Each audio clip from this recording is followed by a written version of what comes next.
નમસ્કાર, હું ચિરાગ TV9 ન્યૂઝમાં આપનું સ્વાગત છે। ડુંગળીની પારાયણ બંધ થવાનું નામ લેતી નથી। હવે સરકારે નિકાસ બંધી હટાવવાની જાહેરાત તો કરી, પરંતુ સત્તાવાર કોઈ નોટિફિકેશન જાહેર ન કરાતા ફરીવાર વિવાદનો મધપૂડો છંછેડાઈ ચૂક્યો છે। સરકારે સત્તાવાર નોટિફિકેશન જાહેર ન કરતા ખેડૂતો અને વેપારીઓ અસમંજસમાં છે, જે મુદ્દે ભાવનગર જિલ્લા માર્કેટ યાર્ડમાં ડુંગળીની હરાજી બંધ રાખવામાં આવી છે। ભાવનગર, તળાજા તેમજ મહુવા માર્કેટ યાર્ડમાં એક દિવસ માટે ડુંગળીની હરાજીની પ્રક્રિયા બંધ રખાઈ છે। સરકારની નિકાસ બંધી હટાવવાની જાહેરાત બાદ ડુંગળીના ભાવમાં પ્રતિમણ 100 થી ₹200નો ઉછાળો જોવા મળ્યો હતો। આથી ખેડૂતોમાં ખુશી હતી, પરંતુ ખેડૂતોની આ ખુશી લાંબુ ન ટકી। તેની પાછળનું કારણ એ છે કે સરકારે સત્તાવાર પરિપત્ર જાહેર નથી કર્યો, ત્યારે ડુંગળીના ઉત્પાદનમાં ગુજરાતનું હબ ગણાતા ભાવનગરમાં ફરીવાર ડુંગળી પકવતા ખેડૂતો મુશ્કેલીમાં છે। આજે જે હરાજી બંધ રાખવાનો એક મુખ્ય હેતુ એ હતો કે જે સરકાર દ્વારા જે પ્રેસ મીડિયામાં એવી જાહેરાત થઈ હતી કે પ્રતિબંધ ઉઠાવી લેવામાં આવ્યો છે, ડુંગળીનો પ્રતિબંધ ઉઠાવી લેવામાં આવ્યો છે। એની હિસાબે ખરીદનાર વેપારીઓ ભાઈઓ અને એમ થયું કે ભાઈ પ્રતિબંધ ઉઠાવી લેવાનો, એટલે બજાર એકદમ બહુ ઊંચી વહી ગઈ હતી। જે અમારે બસ 320-15માં જતી, એ જે 422-26-27માં જવા મળ્યો વારંવાર। અને પછી એવા મેસેજ આવ્યા કે ભાઈ સરકાર દ્વારા નોટિફિકેશન ન આવ્યું, એટલે પછી બજાર પાછી એની જગ્યાએ રહી ગઈ।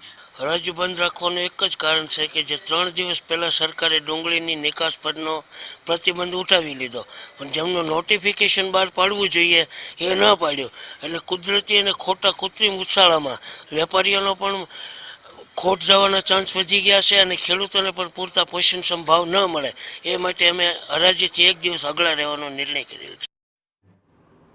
બીજી બાજુ ખેડૂતો અને વેપારીઓમાં અસમંજસના કારણે હવે ડુંગળીના ભાવ ફરી તળિયે પહોંચી ગયા છે, ત્યારે સરકારની બેવડી નીતિના કારણે તેનું નુકસાન ખેડૂતોને જ ભોગવવાનો વારો આવ્યો છે।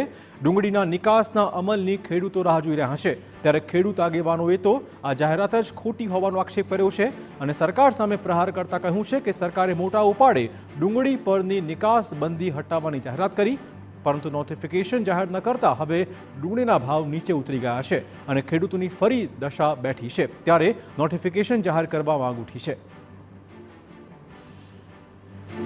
કે કેન્દ્ર સરકારના ગ્રાહક વિભાગના અગ્ર સચિવ એ પોતે જણાવે છે કે આ રોહિત કુમાર જણાવે છે કે ડુંગળીની નિકાસબંધી હટાવવામાં આવી નથી, એક જાતની ખાલી વાત છે અને અફવા અને ઓહાપાના હિસાબે એક દિવસ પૂરતી ડુંગળીના ભાવમાં થોડીક તેજી આવી, પણ આ ખેડૂતોને છેતરવાની અને ખેડૂતો સાથે અન્યાય થયેલો છે। તો આવું શા માટે કર્યું? અને માર્કેટિંગ યાર્ડના અને ધારાસભ્યો સભ્યો ડુંગળીની હરાજીમાં જઈ અને ફોટા પડાવ્યા અને ભાવમાં થોડીક તેજી છે અને ખેડૂતોને આ સંજીવની રૂપ થાય, આવા જવાબદાર લોકો જ્યારે બોલે છે ત્યારે એની સામે અમારે પણ એક્શન લેવાનું પડશે। તો આ સરકારે ગંભીરતાપૂર્વક આ નિર્ણય કાંઈક વ્યાજબી રીતે લેવો જોઈએ, નકર ખેડૂતો ક્યાં જાય છે, કેટલી પાયમાલી થાય છે, એમ થાય એમ વાતો કરે છે। ખેડૂત આધારિત દેશ છે, તમારામાં એટલી બધી બુદ્ધિ છે તો આ ખેડૂતોનો અવાજ હજારો મોઢેથી થાય છે, એક મોઢેથી નહીં। તો તમને એટલી ન ખબર પડે કે આપણે ખેડૂતોનો એક પ્રશ્ન સાંભળવો જોઈએ।